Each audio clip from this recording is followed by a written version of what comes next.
Hey, what is up, guys? It is Rapmark here. Uh, in this little segment here, we're gonna do breakdowns of the individual episodes, more spoilers. I know the last episode was supposed to be spoiler. It wasn't. There were some spoilers I definitely had there, unfortunately. Um, Again, I'm not used to doing that with the show, but because it was doing 3 episodes, I kind of wanted to break it into 2 parts. So one was just an overall like view of these first 3 episodes, and this one's going to be more of a breakdown with more spoilers. I'm going to try to keep it short because again, 3 episodes. I don't want this to be like an hour to an hour and a half sort of segment. Let's go to it. Like I said, episode 1, we start off on a planet Morlana 1. He's looking for his missing sister. That's what he's all about, and he's kind of in not the best part of town. There's brothels, there's like bars. Uh, Clearly not the best place to be. And while he's there asking, there's a you know, couple of dicks who are like security guards, but not cops, but again, like security guards, and they kind of give him the hard time. But anyway, so he finds a little information, but not much to like go on. And as he's leaving, they sort of these two security guards they catch him, and they're about ready to shake him down.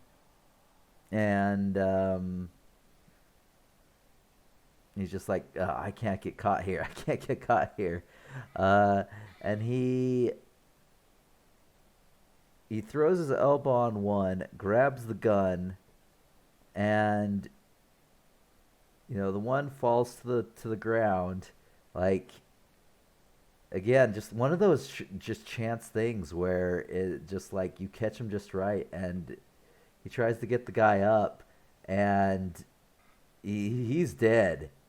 He's dead. And the thing I like, and the writing that I love, is just like without saying it, like where it's gonna go. And again, like the protagonist is usually kept pretty clean, but in this instance, he has to make a tough decision, which he does. He's straight up executes, like he's the other security guard. He's begging for his life. He's just like, we'll go in together. We'll tell him that it was an accident. He fell. We'll go in together. And he blasts him, and that's it. Like you gotta do what you gotta do, and again, that's in the first 5-10 minutes, and I was already just like, whoa. Like, and again, once again, I love the music. It set the tone so well. Uh, but yeah, he gets out of there and flees to the planet Ferrex, which is sort of like a scrapyard planet. Like again, I love how they set it up because it's not you don't see a whole lot of Imperial stormtroopers. You don't see any Jedi. This is literally just like the universe, the regular old grunts of the universe. Blue collar workers working in a scrapyard, working hard. And like it feels real. It feels genuine. Like it feels legitimate, and I absolutely love it. And again, they didn't do the whole Tatooine thing that they did, or a really big metropolis like Coruscant, which they sometimes do to try to change things up. This is literally like something we rarely get to see, and that it's literally like a blue collar, like industrial, like planet where they tear ships apart, and that's where you can just buy loose ship parts, which is cool. So Anyway, but he gets there, and oh man, I love the droid. So the B2 EMO, they just call him B. um, but yeah, I love how it starts because it starts way back in the first when he gets there, and dogs are coming. It's kind of scared. One of the dogs pees on it, and he shocks it. It's I don't know what it is about the robots. I really don't. But they're even the older models and all that. It's just I love these robots. Like they just do such a good job with the robots, and I love it. Um, but yeah, he comes by. He to his where you meet Marva, his sort of his mom character is it's established, and she's just like, "Where have you been? You've been gone," and she just yeah, and then he goes to his friend Brasso, who works at the scrapyard, you know, and he's just like, where was I? I went, and he's just like, I went to your house. We had some drinks, and he's just like, what's up? And but he goes along with the plan. They're friend, but he's just like, I'm not loaning you any more money. Like Cassian is a really shady guy. He may have his friends, and people may like him for his charm and his ability to walk out of things, but man, no one trusts this guy because he owes everyone money, and yeah, he's pretty much burned so many bridges and played so many favors that he's literally almost out of this, and it's yeah.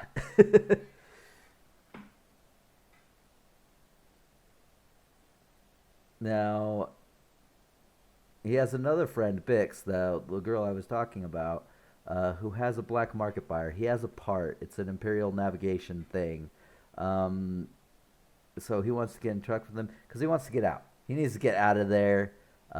Wait until things cool out. Because again, he and she's just like, give me half of it, and he's just like, I need it today. I need it now. And it's just like, what is going on? He's just like, I messed up. He tells that to her and his mom as well. He messed up, and he did. He killed a man, and then he had to kill another man to tie up the loose ends.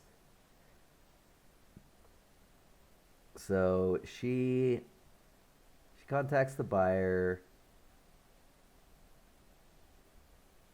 and this is where you meet Tim. Who seems like a cool guy, um, but it's kind of established that it's more than just coworkers or friends. They are in a relationship, as it's told later, which I'll get into later. Um, and he's kind of suspicious, because she hasn't told him anything about like what they're doing, whatever. And then we go back to Morlana 1, where the older chief security, and then there's a deputy, again, Cyril Karn. Um, he's just like, he's been up all night. He he's all about bringing Cassian to justice, and the old guy is just like, this is what we're gonna do. We're gonna cover it up. They were in this brothel which they're not supposed to be in, this part of town which they're not supposed to be in. They ran into somebody who they shouldn't have messed with. And that's pretty true. I mean, but he just just it was an accident, make it heroic, but mundane. And it doesn't sit well with him, and he's just with Karn.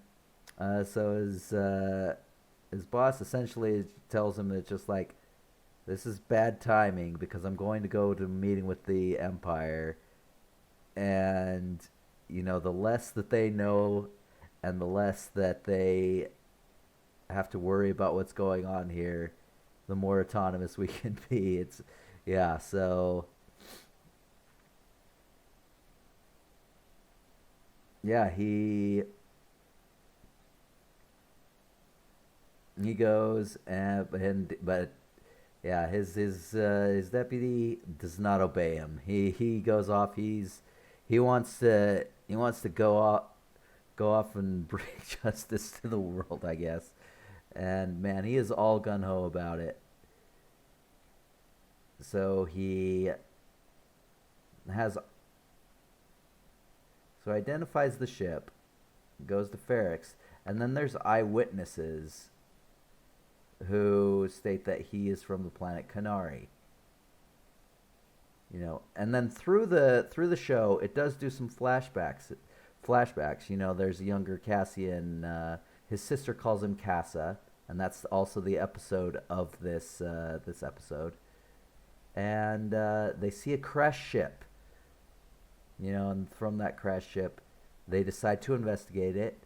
He's And I think this is his first time because someone like slaps his hand away as he tries to put the paint on to go on this sort of scouting party, and then the tribe leader is just like, no, he's old enough. He'd go like, you have no idea what they're saying. It's a different language, and there's no translation, even with subtitles. It just says speaking Canarian, so I'm guessing that's what's being said. I could be wrong, but no, that's pretty much what I got on that. Um, his younger sister tries to join them, and he's just like, "No, I'll be right back." And she's left behind with the kids and I don't want to say women, but like I guess older people. The people who aren't trained to like go do this. And that's kind of where that storyline leads off with this episode, which you find out is really kind of sad because he never sees his sister again after that, and so it's sad. Um, so once again, like they've released this in 3 episodes at first, so it's kind of hard because viewing it as a premiere, I really loved it. I gave it a 9 to 10. It was really, really good. This one is an episode, like, it did a lot of world building, a lot of setting up stuff, which taken together really added off, and that payoff was amazing. Like, I loved it. Um, but as itself, it didn't have a whole lot of action. I mean, there was some, obviously, but it was just a lot of setup. But it was intriguing setup. It was stuff that I liked, and the dialogue was good. And the relationships these worlds feel lived in. They feel genuine. They don't feel like tacked on. It's just a backdrop, a nice looking backdrop. Like, it looked great, and I love the music again. Like, ugh, absolutely great. Uh, so what would I give this? This I would say is above average. I'm gonna give this one an 8. Is what I'm gonna give this one. This was pretty good. This got me intrigued, and I was fully on hand to see the episode 2. So, episode 2. Um, so once again, we have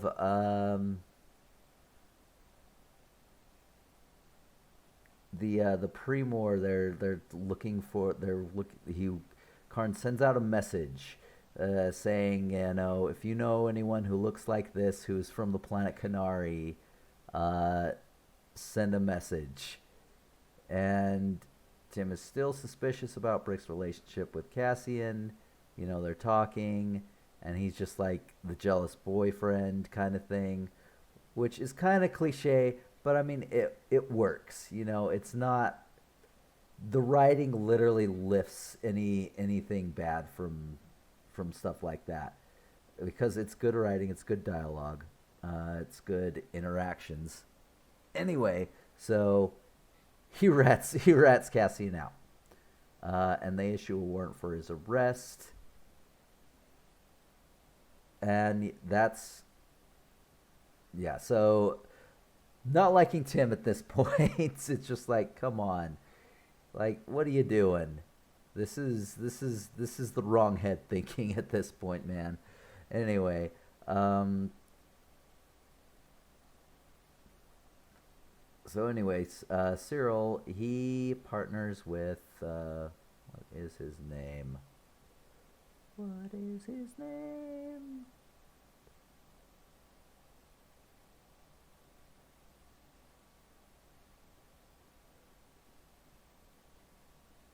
So it's not Chief Hind because that's Cyril's superior.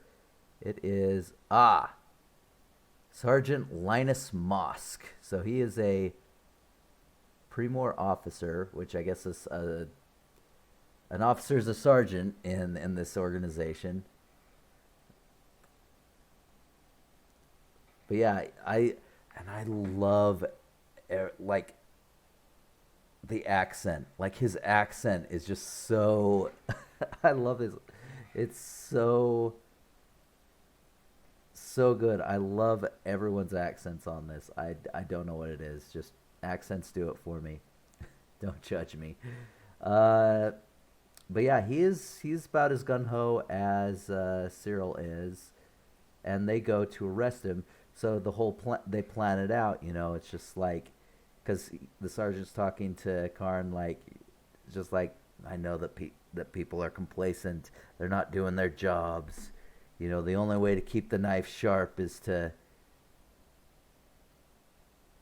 actually use it, or whatever, something like that. I don't know. Um, but yeah, and like they plan it out. How many people do you think would be needed? They go with 12. Um, and yeah, they're going for it.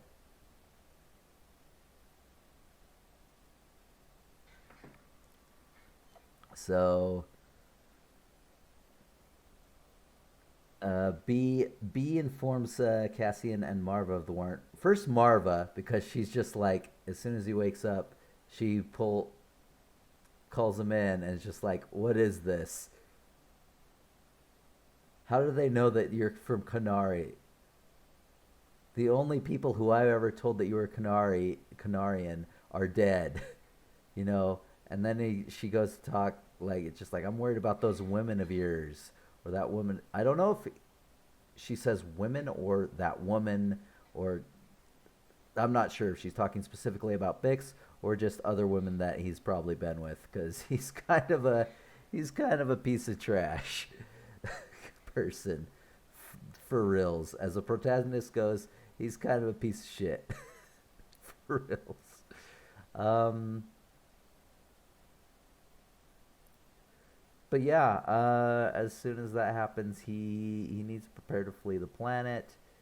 Um, and then you see the buyer, who is played by the one and only Stellan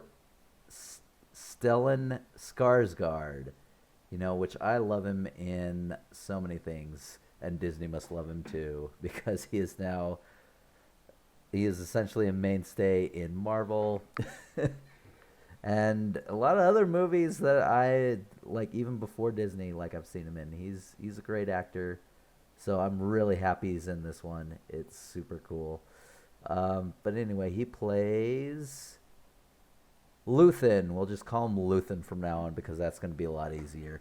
Anyway, so he comes in, and I love it because he's on this. He parks far away because he's trying to be incognito, and then he gets on this bus, and this old man. They're just talking, and it's world building, but it feels so organic. Like, it literally just feels like they're on an actual bus or train, and they're just talking. Like, I love how even just banter, or just small talk is just really good. Like, the writing in this is just so on point, and I like it. So, and in the flashbacks here, I apologize if I'm not going in order. It's just easier for me because it's been a couple of days to do it this way, uh, sort of for reference. But anyway, so in the flashbacks, back to them, they locate and investigate the crash ship. So while they're going there, they find this sort of mining operation. I don't know if it's an abandoned mining operation or if they didn't know it was there or what exactly is going on with this. But yeah, but yeah, the ship it goes down, and they see a couple of people on the ground, and there's some sort of gas coming from the ship, and one of them is clearly dead. The other one like makes like he think he's dead, but then he gets up and he immediately kills like the tribe leader, uh, and then they literally just spike him full of poison darts, and he dies after getting like freaking at least a dozen of them in him. But yeah, it's yeah they're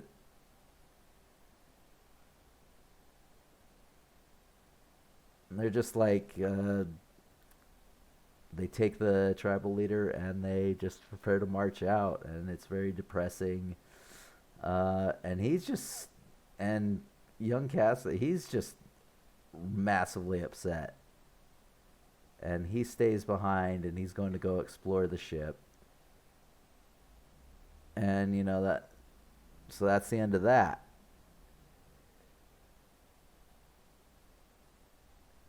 So what would I give this one? This one, it was it was still great, like building, world building, good dialogue, and stuff is building up. Stuff is building up because you now have essentially a timer because they're on their way to arrest him, and also the buyer who he's meeting up with has come onto the planet.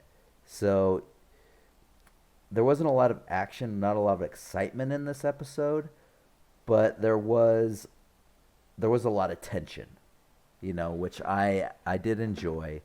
This one I'd rank a little bit lower than the first one. I'm gonna rank this one as 7, again, because again, like as it adds up, it's all important stuff. It's all stuff that needs to be said when you get to the payoff in episode 3. But by itself, and that's why it's really hard to do this because this is like a movie divided in 3 parts essentially. And I can, yeah, literally, it really is. And so it's really hard to judge individual episodes because they all feel so, because they're all very intertwined with each other. And then the third one just comes to the massive payoff. So 7 for this one, but I did love it. I did enjoy it. It just seemed a little bit slower, but again, it's so hard to do it because these 3 just feel literally like just a split up movie, to be completely honest. All right, so then we're gonna go into episode 3. So Luthen, he gets to Ferrax, and he meets Cassian in an abandoned factory. So anyway, Cassian, when going to meet him, he sort of does comms to B, and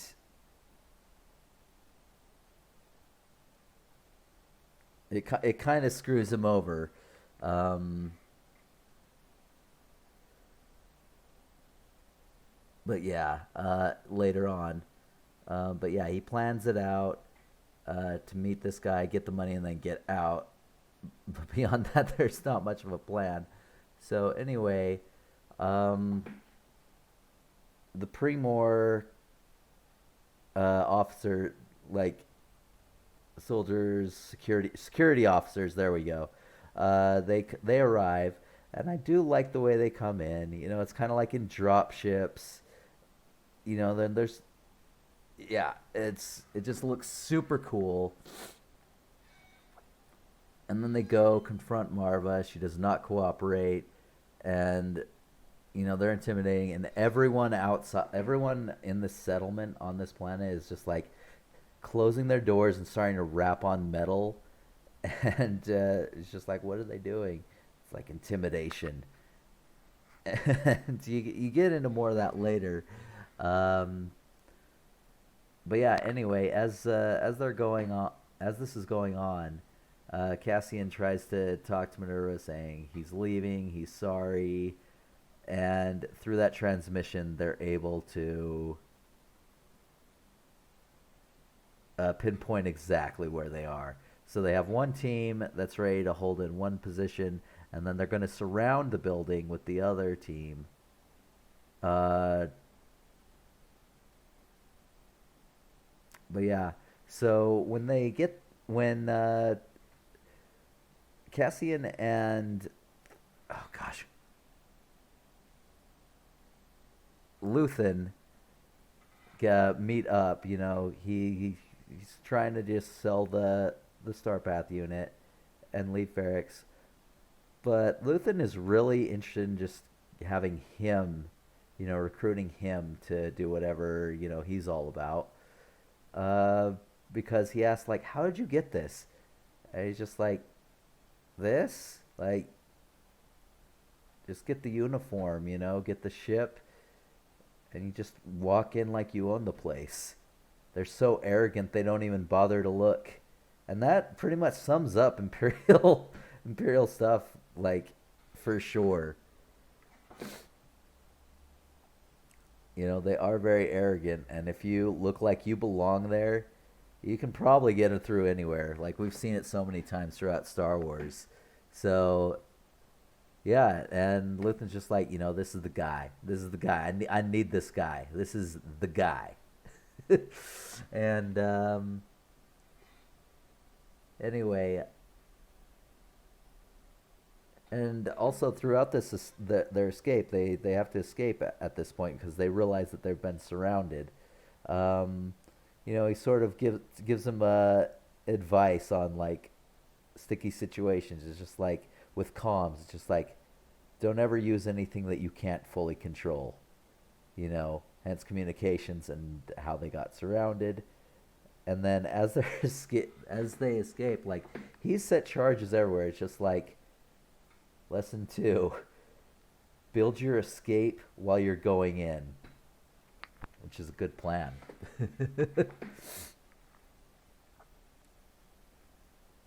And yeah, he blasts through doors, which starts the first team firing, and it's nuts. Like he's like Luthen just wants to escape, and Cassian's trying to get the box, and it's just like no, and things are starting to fall. Uh, and the officers like they're being really smart. They're taking cover, and they're actually really decent shots. It's not like stormtroopers who they miss by freaking miles, but no, that like they use tactics. Move up, cover me, whatever, cover behind cover. One is like above in the rafters above, uh, and yeah, it's nuts. And Cass himself, he gets shot. Like he's not a Jedi, and I mean he doesn't die. Again, if you've seen Rogue One, you know how this ends for him. You know how his story goes and how it ends. Uh, but you don't know anything about like Bix. You don't know anything about Luthen. So you're just like, but you love these characters. Like I am already fully invested in all these characters, and it's just like these are the ones where if you can build tension upon because you don't know their story. These are the ones where if you make them good, then you're set, and that was the whole problem with like Obi-Wan that I had is because they gave Obi-Wan and Princess Leia way too much to do. And you didn't care about the side characters, as much. They didn't build them up, so it was just like, yeah, not great. But anyway, this one does a great job with it, so I am fully invested at this. So anyway, they escape. First team dies. The second team, so they catch Bix because she found out that Tim informed about Cassian because he was the only guy she ever told that he was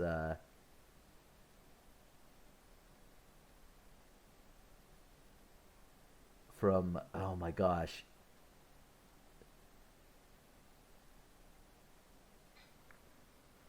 what's the name? B. It starts with a B. Why did I forget this?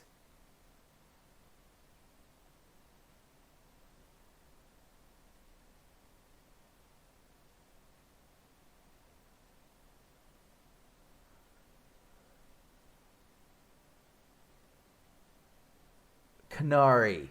Good grief. How the heck is that so hard? Anyway, yeah, so yeah, so he yeah, he was the only person that she told that Cassian was Canarian. She goes to aid him. She's stopped by the officers, and then she gets her head slammed on a wall and is like, you know, handcuffed, chained to something in the wall. Tim comes in and is just like, "What the heck?" And then one of the more nervous ones like just blasts him, and he dies. And it's just like, oh man. um, and there's the thing I like. The Karn and the sergeant run into the group, and it's just like, what happened? It's like he kept coming at me, with what? And I like how they took his officer, and he's just like, you don't kill somebody like that we're not after. A little roughing up is all right apparently, but I do like the fact that they bring out you don't needlessly kill people. There are rules to this. So I like that they had that sort of nuance to this. That these guys, they aren't they may not be like the good guys, but they're clearly for law and order, at least, I guess is what I'm trying to say. So that's cool. He gets sent back to the pod for air support, and as he tries to get it up, Brasso and his crew actually sabotage it by tying some junk to it, and like as he gets to the pod, the clinging stops. Because there's two officers in with Marva, and she's just like, you don't like that, do you? It's just like, what is it? Well, I mean, when they stop, that's when you really gotta worry. And it stops, and yeah, they sabotage the pod. It blows up, and they have him surrounded. They do sneak out through the vent. They do take Karn, and they subdue him and tie him up. The officers do find him. They do free him, and then that's about the time when the pilot takes off.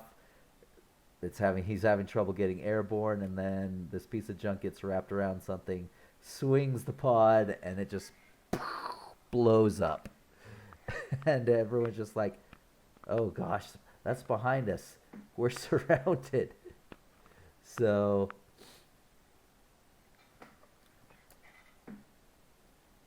anyway, Karg comes by. They start blasting at it, and it looks like it's going to run down team, but they do eventually blow it up. And as it turns out, it is a distraction. They take off in another speeder, and they again try to stop them. But as they're going to investigate the blown up speeder, there's already two charges on it. It blows up, and more people, more officers are dead, uh, and Cyril's just like, he's just staring, like he knows he's fucked up. Like he took a lot of resources from the company to try to get this arrest, and it went down horribly. Like at least three of them are dead, maybe more, but at least three are dead. Like this is not good. The natives of this planet are all riled up, and he it's just like, yeah, he knows he's screwed when he gets back to it. When his boss comes back, he is completely screwed. So yeah, and the sergeant's just like, we gotta get out of here. And he's just sitting there, and they just grab him and rip him off, and that's where that ends. Now, this flashback I do kind of remember, so I'm gonna. So, but the flashback essentially is Marva and her husband. They're like some scrappers. They salvage wreckages to salvage parts. Not a legal venture, but it's one that makes the money. And she's trying to scavenge like fuel cells, but they find Casa because he just is so pissed that he starts attacking the control panel and just screaming like a maniac. They find him, and Marva wants to take him with them. Like they put him to sleep because apparently this was a Republic ship. I don't know if it was a mining ship, a cargo ship, or whatever. But yeah, so apparently it's a Republic ship. There's a Republic frigate coming in orbit into the planet, and yeah, they're worried that they're gonna see this and they're gonna slaughter his entire tribe with him with it. And she's just like, she can't do it. So she takes him off, and then we go back to him going off with Luthen. It's going on a whole new adventure, and that's where we left off with it. So, episode 3. What am I giving this one? This one,